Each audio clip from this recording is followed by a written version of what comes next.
नमस्कार, आप देख रहे हैं इंडिया.com। मैं हूं देवेंद्र त्रिपाठी। श्रीलंका में इस समय जिस तरह के हालात बने हुए हैं, गृह युद्ध की स्थितियां हैं, उन स्थितियों के बीच में आम जनता का क्या सोचना है और जो विजुअल्स, जो खबरें आ रही हैं कि राष्ट्रपति भवन या फिर अन्य सरकारी संस्थानों पर जनता का कब्जा हो चुका है, उसके बीच में अगर सर्वदलीय सरकार के लिए तमाम पार्टियां एकमत हो रही हैं, तो आम जनता की क्या सोच है? इन्हीं सब मुद्दों पर हम आपको ले चलेंगे सीधे श्रीलंका, जहां पर मौजूद है जी न्यूज के संवाददाता विशाल पांडे, और उनसे बात करेंगे कि क्या हालात हैं स्थानीय तौर पर और लोगों का क्या सोचना है वर्तमान परिस्थितियों के बारे में, और खासतौर पर जो संकट, जिस तरह की मुश्किलों का सामना लोगों को करना पड़ रहा है रोजमर्रा की जिंदगी जीने के लिए, उन मुद्दों पर लोगों की क्या राय है, उस का रियलिटी चेक एक तरह से करेंगे, क्योंकि ग्राउंड पर जो मौजूद हैं, लंबे समय से वहां ऑब्जर्व कर रहे हैं चीजों को। विशाल, आपका बहुत बहुत स्वागत है। जी, शुक्रिया। जी। विशाल, क्या लगता है आपको कि जिस तरह से प्रपोजल दिया गया सरकार की तरफ से, पहला सवाल मेरा यही कि सरकार की तरफ से या फिर सत्ता की तरफ से जो प्रपोजल जनता के सामने रखा गया है कि आप शांति बरतें और हम सर्वदलीय सरकार लेकर आएंगे, उसके बाद जब तक चुनी नहीं जाती है लोकतांत्रिक तरीके से सरकार, अगली सरकार का गठन नहीं होता, अगले राष्ट्रपति की नियुक्ति नहीं होती, तब तक कार्यवाहक सरकार के रूप में हम सेवा देंगे, सरकार देश को चलाएंगे। तो इस बारे में लोगों की क्या राय है? देखिए देवेंद्र, क्योंकि यहाँ पर ग्राउंड ज़ीरो पर जब हम पहुँचे और हमने यहाँ के प्रदर्शनकारियों से बातचीत की, क्योंकि जैसा कि आपने बताया कि राष्ट्रपति के घर पर, राष्ट्रपति के सचिवालय पर, प्रधानमंत्री के सरकारी और निजी आवास पर, चारों जगह पर इस वक़्त जनता का कब्ज़ा है। यहाँ पर सरकार का कुछ भी अधिकार नहीं बचा है। और जब हमने प्रदर्शनकारियों से बातचीत की कि वो चाहते क्या हैं, तो उनकी सिर्फ़ और सिर्फ़ फिलहाल एक ही माँग है कि गोटबाया राजपक्षे अपने पद से इस्तीफ़ा दें और जी। उनकी सरकार को यहाँ रहने का कोई अधिकार नहीं है। सबसे ज़्यादा गुस्सा यहाँ पर राजपक्षे परिवार के खिलाफ हमको दिखाई पड़ा। लेकिन जब हमने उनसे यह पूछा कि आप किसे चाहते हैं? अगला राष्ट्रपति कौन होना चाहिए? किसकी सरकार होनी चाहिए? इसका जी। जवाब प्रदर्शनकारियों के पास भी नहीं है। उनका ये कहना था कि बस गोटबाया राजपक्षे हट जाएँ, कोई भी आ जाए। लेकिन अगर हम श्रीलंका के संविधान को देखकर आगे के बारे में आपको बताना चाहें, तो उसमें 2-3 चीज़ें हो सकती हैं। जी। क्योंकि जी। अभी देखिए गोटबाया राजपक्षे बिना इस्तीफा दिए देश छोड़कर फरार हो गए हैं। मालदीव पहुँचने की उनकी खबर आ रही है। लेकिन जब तक वो इस्तीफा नहीं देते हैं, तब तक कोई नया अंतरिम राष्ट्रपति नहीं बन सकता है, नंबर 1। जी। नंबर 2, जो श्रीलंका का संविधान है, उसके मुताबिक अगर राष्ट्रपति अपने पद से इस्तीफा देते हैं, तो प्रधानमंत्री जो मौजूदा होते हैं, उन्हें अंतरिम राष्ट्रपति बनाया जा सकता है। लेकिन यहाँ पर रानिल विक्रमसिंघे का भी कुछ लोग विरोध कर रहे हैं, जो कि नए प्रधानमंत्री बने हैं। अगर उन की संभावनाएं कम होती हैं, तो जो संसद का स्पीकर होता है उसे 30 दिन के लिए अंतरिम राष्ट्रपति बनाया जा सकता है। हालांकि जी। कुछ जो श्रीलंका के संविधान के जानकार हैं, उनके मुताबिक सुप्रीम कोर्ट के जो चीफ जस्टिस होते हैं, उन्हें भी किसी विशेष परिस्थितियों में अंतरिम राष्ट्रपति बनाया जा सकता है, लेकिन मात्र 30 दिनों के लिए। जी। 30 दिन के अंदर संसद के अंदर इन्हें अपना बहुमत साबित करना होता है। और फिलहाल जो सर्वदलीय बैठक यहाँ पर हुई थी कोलंबो में, उसमें यह तय किया गया था कि 20 जुलाई को संसद में वोटिंग के माध्यम से तय किया जाएगा कि राष्ट्रपति कौन होगा। लेकिन जैसे ही गोटबाया राजपक्षे अपने पद से इस्तीफा देंगे, किसी न किसी को अंतरिम राष्ट्रपति जरूर बनाना होगा। और फिलहाल श्रीलंका में 2 बड़े संकट हैं, आर्थिक और राजनीतिक। इन जी। आर्थिक और राजनीतिक संकट के बीच में श्रीलंका की जनता फंसी हुई है, देवेंद्र। जी। बिल्कुल आपने ठीक एनालाइज़ किया वर्तमान जो परिस्थितियाँ हैं श्रीलंका में। लेकिन एक जो आपने सबसे पहले कहा कि जब आपने लोगों से पूछा कि आप गोटाबाया राजपक्षा की जगह पर किसको देखना चाहते हैं, तो लोगों के सामने कोई प्रश्न, कोई उत्तर नहीं था। तो क्या ये राजनीतिक वैक्यूम है, पॉलिटिकल वैक्यूम है श्रीलंका में, जो कि राजपक्षा परिवार ने, जिसे कहते हैं कि डायनेस्टी पॉलिटिक्स ने श्रीलंका को दे रखी है। इस वजह से आज श्रीलंका कह सकते हैं कि इस मुहाने पर खड़ा है, इस बर्बादी की कगार पर खड़ा है। अब बिल्कुल, क्योंकि देखिए राजपक्षे परिवार का पिछले कई दशक से श्रीलंका की राजनीति पर दबदबा रहा है। जी। महिंद्रा राजपक्षे, जो कि काफी लंबे समय तक यहाँ के राष्ट्रपति रहे, प्रधानमंत्री रहे।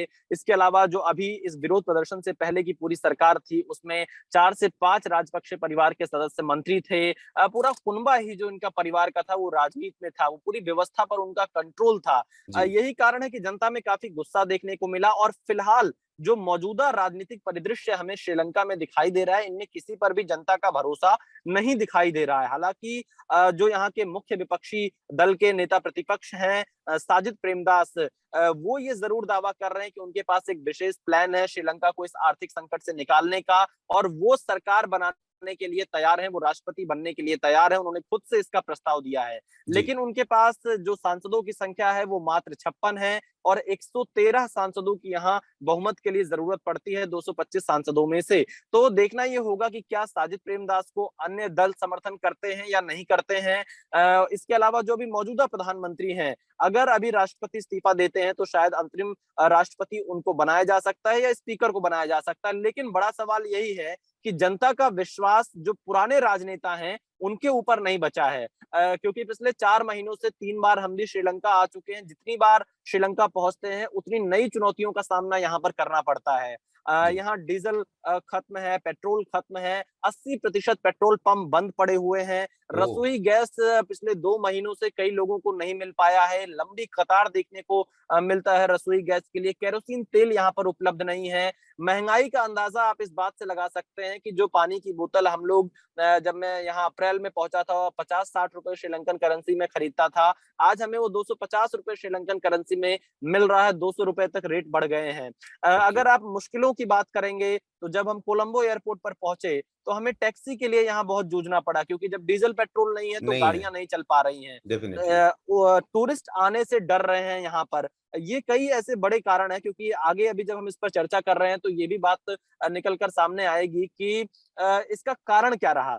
तो देवेंद्र जी, कारण इसके 2-3 बड़े प्रमुख रहे हैं। श्रीलंका आज जो इस स्थिति में पहुंचा है, सबसे बड़ा कारण यहाँ पर भ्रष्टाचार को माना जाता है, क्योंकि जी। जिस तरह से भ्रष्टाचार पर कोई अंकुश नहीं रहा, उसकी वजह से यहाँ पर लोग पैसा जमा करते गए और वो कहीं ना कहीं खजाने से पैसा खत्म होता गया। जी। दूसरा, जब राजपक्षे परिवार का यहाँ पर दबदबा रहा तो कोई उनके विरोध करने की हिम्मत नहीं कर पाता था। उनके हर फैसले को जनता बहुत आसानी से स्वीकार कर लेती थी। उनके हर फैसले को राष्ट्र से जोड़कर देखा जाता था। और इसमें कहा यह गया कि जैसे रासायनिक खाद पर जब यहाँ पर बैन लगाने का फैसला हुआ, वहीं से श्रीलंका की स्थिति बिगड़ने की शुरुआत होती है। दरअसल राजपक्षे सरकार ने अचानक से रासायनिक खादों पर बैन लगा दिया, उसके आयात पर बैन लगा दिया और जी। यहाँ पर ऑर्गेनिक फार्मिंग की तरफ जोड़ दिया, जिसकी वजह से उत्पादन कम हुआ। यहाँ जी। 2 फसलें सबसे ज्यादा होती हैं, खासतौर पर चाय की खेती और रबड़ की खेती, और इन्हीं 2 चीजों से श्रीलंका को सबसे ज्यादा विदेशी मुद्रा मिलता है। लेकिन जब इनका उत्पादन कम हो गया तो उनका विदेशी मुद्रा भंडार भी लगातार कम होता चला गया, वो इन फसलों का निर्यात नहीं कर सके। जी। दूसरा सबसे बड़ा कारण ये माना जाता है कि यहाँ की सरकारी नौकरियों में जरूरत से ज्यादा लोगों को भर्ती कर लिया गया। बिल्कुल, इसे बिल्कुल, वोट बैंक की बिल्कुल, पॉलिटिक्स कह सकते हैं। तो बिल्कुल। ये ऐसे कुछ बड़े कारण रहे जिसकी वजह से देवेंद्र जी आज ये स्थिति यहाँ पर पहुंची है। जी, अभी कल एक रिपोर्ट में देख रहा था और कल एक एक्सपर्ट से मैं बात कर रहा था। उन्होंने बताया कि कुल तकरीबन 4-5% जो 4-5 लाख के आसपास श्रीलंका की सेना में जवान तैनात किए गए हैं और लगभग 20 से 25% कुल जीडीपी का पैसा वो रक्षा बजट पर खर्च करते हैं, जो कि बिल्कुल अनावश्यक है। वजह ये है कि श्रीलंका जैसे देश पर किसी बाहरी देश का कोई खतरा नहीं है, जिस तरह से भारत को उत्तरी और पश्चिमी सीमाओं पर जिस खतरे का सामना करना पड़ता है। तो ये अनावश्यक खर्चे हैं। साथ ही साथ हम्बनटोटा में जिस तरह के डेवलपमेंट किए गए, वो बिल्कुल अनावश्यक थे, फिजूल थे और वो उनका कोई यूटिलाइजेशन, उनका देश की अर्थव्यवस्था को बेहतर करने में कोई योगदान नहीं रहा है। और बिल्कुल आपने सही एनालाइज किया, सही तस्वीर आपने रखी श्रीलंका की। तो अभी क्या आपको लग रहा है कि जैसा कि विपक्षी दल के प्रेमदासा की बात आपने की, लेकिन आपने खुद भी कहा कि ये बहुत मुश्किल है कि वर्तमान में जो बहुत से सत्ताधारी दल है या बाकी जो दल हैं, वो प्रेमदासा को सपोर्ट करेंगे कि नहीं, ये बहुत कह सकते हैं अभी असमंजस की स्थिति है। और साथ में रानिल विक्रमसिंघे अगर राष्ट्रपति बनते हैं, तब भी जनता का जो विरोध है उसी तरह से जारी रहेगा। देखिए देवेंद्र जी, यही सबसे बड़ा सवाल है। यहाँ हुँ। पर 2 चीजों का जवाब किसी के पास नहीं है। एक, यहाँ पर आर्थिक हालात कैसे सुधरेंगे, इसका सॉल्यूशन क्या होगा, कैसे श्रीलंका की स्थिति सुधरेगी, इसका जवाब किसी के पास नहीं। और दूसरा, यहाँ के राजनीतिक संकट का भी जवाब किसी के पास नहीं है। जी अगर मान लीजिए राजपक्षे पर आज इस्तीफा दे देंगे, जिस तरह की खबरें सामने आ रही हैं, उसके बाद क्या होगा, किसे जनता देखना चाहती है, इसका जवाब खुद प्रदर्शनकारियों के पास भी नहीं है कि वो किसे राष्ट्रपति देखना चाहते हैं, किसे प्रधानमंत्री देखना चाहते हैं। जी दूसरा, जो सबसे बड़ा सवाल यहाँ के आर्थिक हालात को लेकर है, मान लीजिए कि कोई राष्ट्रपति बन भी गया, किसी के नाम का समर्थन मिल भी गया, कोई प्रधानमंत्री बन गया, लेकिन यहाँ के हालात कैसे सुधरेंगे? देखिए, मैं आपको एक बार देवेंद्र जी बात करते करते कुछ तस्वीरें दिखा देता हूँ, जी क्योंकि जी कोलंबो जब आप पहुंचेंगे तो कभी इतनी शांत सड़कें नहीं देखेंगे। जी दुकानें बंद हैं, लोगों का मूवमेंट आपको बहुत कम दिखाई पड़ेगा, क्योंकि जब डीजल पेट्रोल नहीं है तो वाहन भी ज्यादा इस वक्त आपको सड़कों पर नहीं दिखाई पड़ेंगे। बहुत कम, बहुत नाम मात्र गाड़ियां आपको सड़कों पर चलती हुई दिखाई देंगी इस वक्त कोलंबो में। जी चारों तरफ आपको बंद बंद सा नजारा दिखेगा। ये कोई कर्फ्यू ये नहीं लगा है, जी जी ये विशाल जी, ये लोगों नजारा की कुछ, मजबूरी है, क्योंकि हाँ, ये कुछ उसी तरह का नजारा है जी जैसा कि हम 2020 से लेकर 21 में हमने लॉकडाउन के दौरान देखा था देश और दुनिया के तमाम शहरों में। कुछ उसी तरह का नजारा है, लेकिन ये जी परिस्थितियों की वशीभूत होकर के श्रीलंका के लोगों को इसका सामना करना पड़ रहा है। एक सवाल मेरा और विशाल जी, कि जिस तरह की परिस्थितियां हैं, कोई स्टैब्लिशमेंट, चाहे वो इलेक्शन कमीशन हो या फिर सुप्रीम कोर्ट हो या कोई अन्य एजेंसी जो रिस्पॉन्सिबल है सरकारी तंत्र के लिए, सरकारी तंत्र की तरफ से जनता के लिए, क्या उसकी तरफ से कोई इनिशिएटिव, कोई ठोस कदम या कोई ठोस एक अधिकारी निकल कर सामने नहीं आ रहा है? कोई एक व्यक्ति, कोई एक चेहरा निकल कर सामने नहीं आ रहा है जो इन परिस्थितियों को संभालने के लिए श्रीलंका के लोगों को भरोसा दिला सके? देखिए, रानिल विक्रमसिंघे जो मौजूदा प्रधानमंत्री हैं, वो जनता को भरोसा बार-बार दिला रहे हैं कि वो हालात में सुधार लाएँगे। लेकिन जब उनके खिलाफ भी लगातार प्रदर्शन हो रहा है, तो उन्होंने यहाँ तक बयान दे दिया कि वो भी इस्तीफा देने के लिए तैयार हैं। साजिद प्रेमदास, जो कि मुख्य विपक्षी नेता हैं श्रीलंका में, वो बाहर निकलकर इस बात का दावा कर रहे हैं, उनके पास एक फुल प्रूफ प्लान है कि वो श्रीलंका को इस आर्थिक हालात से उबारने की कोशिश करेंगे, ताकि यहाँ पर सुधार हो सके। लेकिन देवेंद्र जी, 3-4 चीज़ें और सबसे बड़ी है, क्योंकि यहाँ पर अब विदेशी मुद्रा बहुत कम बचा है, विदेशी जी मुद्रा भंडार बहुत कम है, सरकार के पास इतने पैसे नहीं है कि वो अपने नागरिकों के लिए डीजल पेट्रोल खरीद सके या दूसरी जरूरत की चीजें आयात कर सके अन्य देशों से, तो और कर्जा बहुत ज्यादा है। एक मुद्दा हम लोगों से छूट जा रहा था, क्योंकि कहा जाता ना कि चीन के बारे में ऐसा कोई सगा नहीं जिसको चीन ने ठगा नहीं। वन बेल्ट रोड योजना चीन ने जहां जहां से शुरू किया, जिन जी जिन देशों से चीन ने अपनी वन बेल्ट रोड को आगे बढ़ाने की कोशिश की, वो देश आज देखिए अपने कंगाली की तरफ आगे बढ़ रहे हैं। चाहे हम पाकिस्तान की बात कर लें, चाहे हम श्रीलंका को देख लें। श्रीलंका आज चीन के कर्ज तले इतना ज्यादा दबा हुआ है, आपने हम्बन टोटा का जिक्र किया था, उसे चाहे लीज पर देने की बात हो, या फिर आज जहां पर कोलंबो में प्रेसिडेंशियल सेक्रेटेरिएट है, उसके ठीक सामने यहाँ पर चीन एक पोर्ट सिटी डेवलप कर रहा है। कई सौ एकड़ में ये पोर्ट सिटी बन रही है, और इसके बारे में तो कई अपुष्ट खबरें यहाँ तक मिलती हैं कि इस पोर्ट सिटी में चीन अपनी करेंसी तक चलाएगा आने वाले दिनों में, जब ये पोर्ट सिटी बनकर तैयार हो जाएगी।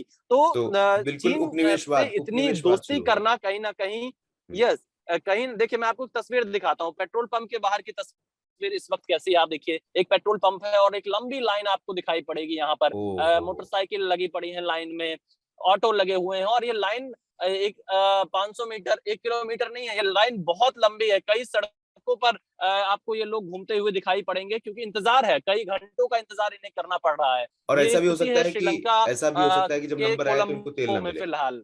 जी, ऐसा भी हो सकता है कि जब इनका ऐसा नंबर अक्सर आए। हो रहा है, मैंने देखा। बिल्कुल, जैसे मैं पिछली बार जब कोलंबो पहुंचा था मई में, हमारे साथ एक ड्राइवर थे यहाँ के लोकल चंदन, उनसे मैंने बातचीत की। हुँ, तो जब बातचीत की तो उनका ये कहना था वो 21 दिनों से लाइन में लगे हुए हैं और उनको अब तक पेट्रोल नहीं मिल पाया है, इसलिए ओह! वो नहीं आ पाए। आप सोचिए, 21 दिनों की वेटिंग चल रही है, 20 दिनों की वेटिंग है, और उन्हें अभी भी नहीं पता कि उन्हें कब पेट्रोल मिल पाएगा या नहीं मिल पाएगा।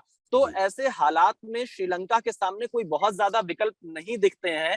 अंतरराष्ट्रीय समुदाय को जरूर श्रीलंका की मदद के लिए आगे आना होगा, लेकिन अंतरराष्ट्रीय समुदाय तब आगे आएगा जब यहाँ पर राजनीतिक संकट खत्म होता हुआ दिखाई पड़ेगा। जी, अन्य देश किसे इस वक्त मदद करेंगे जब राष्ट्रपति फरार है?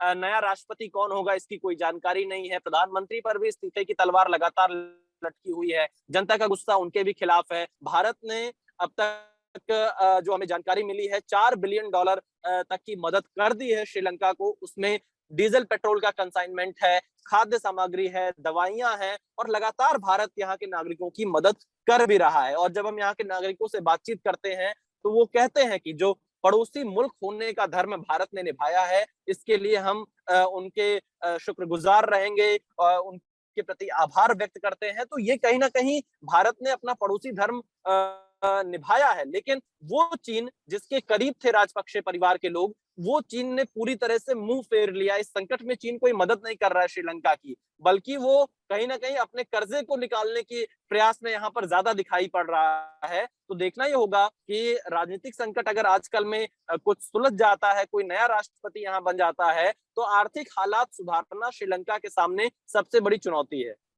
जी, और जैसा आपने कहा, श्रीलंका के वर्तमान हालात को बदलने में नहीं, बल्कि श्रीलंका के वर्तमान हालात से फायदा उठाने में चीन जरूर आगे आएगा। और इस समय दुनिया को ये सोचना होगा, खासतौर पर अगर हम क्वाड देशों की बात करें, अमेरिका और जापान, ऑस्ट्रेलिया, भारत, जो कि बहुत ज्यादा एकजुट हैं चीन के खिलाफ, तो चीन को अगर श्रीलंका में आने से रोकना है तो इन देशों को थोड़ा सा पहल तो करनी पड़ेगी। भारत ने अपनी भूमिका निभा दी है, दुनिया के और देशों की भी जिम्मेदारी है कि श्रीलंका के लोगों को इस मुसीबत से और चीन के एक नए उपनिवेशवाद से बचाने के लिए पहल करें।